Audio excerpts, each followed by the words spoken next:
Hello everyone and welcome back to my channel, and in this short video I will tell you that how you can easily change the search engine of your Google Chrome browser.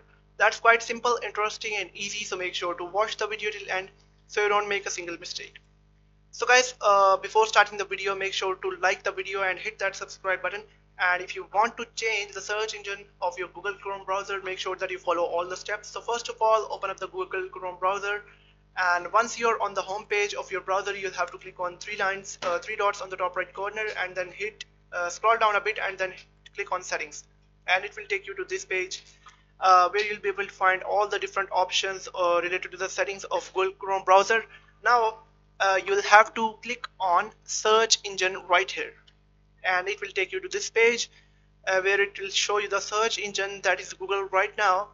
And if you want to change the search engine, you can click on the change button next to the search engine that is set up currently, and after clicking on change, you'll be able to find all the different search engines like Bing, Yahoo, DuckDuckGo and Yandex. Now for example, you want to switch to Microsoft Bing and then click on set as default, and now you can see the search engine is changed to Microsoft Bing. You can see you can search anything right here. So I hope you found the video helpful. If you found the video helpful, make sure to like the video and hit that subscribe button.